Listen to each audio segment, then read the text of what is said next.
Sebelum melanjutkan, jangan lupa subscribe dulu, terima kasih. Bab 56, Bagai Pukulan pada Kapas. Ningxi akan syuting adegan menari hari ini. Tidak seperti pakaian resmi istana yang berat kemarin, kostum hari ini jauh lebih ringan, jadi dia akhirnya bisa bernapas lega. Setelah memasuki ruang ganti, Ningxi menatap kosong sejenak. Dia tidak menyangka akan melihat Jia Qingqing. Dia pikir Jia Qingqing tidak akan datang. Karena Jia Qingqing tidak lolos untuk pemeran utama wanita kedua, sutradara mengundangnya untuk memerankan pemeran utama wanita ketiga, Selir Xian. Pemeran utama wanita ketiga juga merupakan bencana bagi negara, tetapi memiliki waktu layar yang lebih sedikit dibandingkan dengan Ningxi. Selain itu, dia disiksa dengan sangat buruk oleh Ningxi dalam film tersebut. Meskipun manajer telah menerima undangan atas nama Jia Qingqing, dia tetap sangat tidak senang. Dia bahkan tidak muncul di upacara pembukaan, dan telah menyebarkan berita bahwa dia akan mengundurkan diri dari perannya.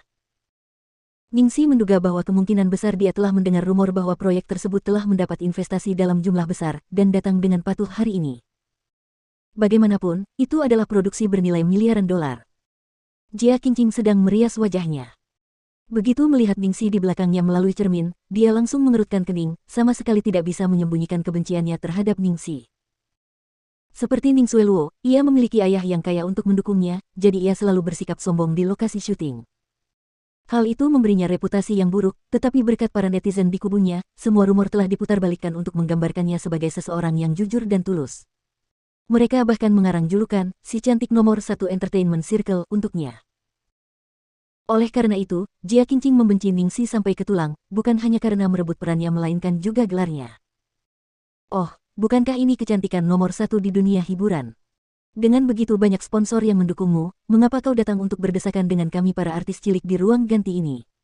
Kata Jia Qingqing dengan nada mengejek dan ekspresi jahat. Ningxi tetap tenang dan mencari kursi untuk diduduki tanpa rasa khawatir. Dia mulai membaca naskah, sama sekali tidak terpengaruh. Dia punya sedikit kekhasan. Begitu dia sampai di lokasi syuting, dia akan berkonsentrasi penuh pada pekerjaannya dan tidak akan membiarkan siapapun memengaruhi kondisi mentalnya. Ningxi, apa maksudmu? Apakah kau mengabaikanku? Jia Qingqing membanting sisir di tangannya. Ningxi lanjut membaca naskahnya, dan sepertinya dia bahkan tidak mendengarnya. Pada saat ini, penata rias di sampingnya tidak dapat lagi terus menonton. Dia terbatuk pelan dan berkata, Ningxi memakai earphone, jadi kurasa dia tidak bisa mendengarmu. Baru pada saat itulah Jia Qingqing melihat dua erbut putih kecil di telinga Ningxi. Tiba-tiba dia merasa seperti baru saja meninju kapas. Wanita jalang ini, siapa yang tahu apakah dia benar-benar mendengar atau hanya berpura-pura? Tentu saja Ningxi melakukannya dengan sengaja. Ketika dia pertama kali melihat Jia Qingqing, dia langsung mengenakan earphone dan pura-pura tidak mendengar. Karena dalam situasi seperti ini, jika terjadi konflik, itu hanya akan merugikan dirinya sendiri, tidak peduli siapa yang salah. Dia harus menghindari masalah sebisa mungkin. Nona Jia, riasanku sudah selesai, bisakah kau lihat apakah kau puas dengan hasilnya? Penata rias itu berbicara dengan nada hati-hati, jelas tahu bahwa dia melayani tuan yang sulit. Aku tidak puas dengan ini. Lakukan lagi. Jia Qingqing bahkan tidak melihat riasannya sebelum berkata demikian. Bolehkah saya bertanya bagian mana yang kurang memuaskan bagi Anda? Tanya penata rias. Semuanya. Ekspresi sang penata rias menjadi kaku, tetapi dia hanya bisa patuh merias ulang dirinya. Jia Qingqing sangat marah dalam hati setelah melihat Ningxi sama sekali mengabaikannya, jadi dia terus melampiaskan amarahnya pada penata rias.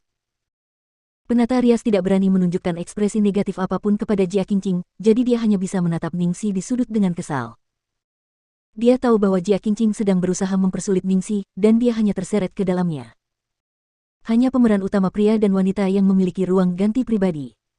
Semua orang berbagi ruang ganti, jadi selama Jia Qingqing belum selesai, Ningxi hanya bisa duduk di sana dan menunggu. Pada akhirnya, barulah Jia Qingqing pergi dengan enggan ketika manajer Jia Qingqing datang untuk mendesaknya. Dia tidak lupa untuk menatap tajam ke arah Ningxi bahkan saat dia keluar.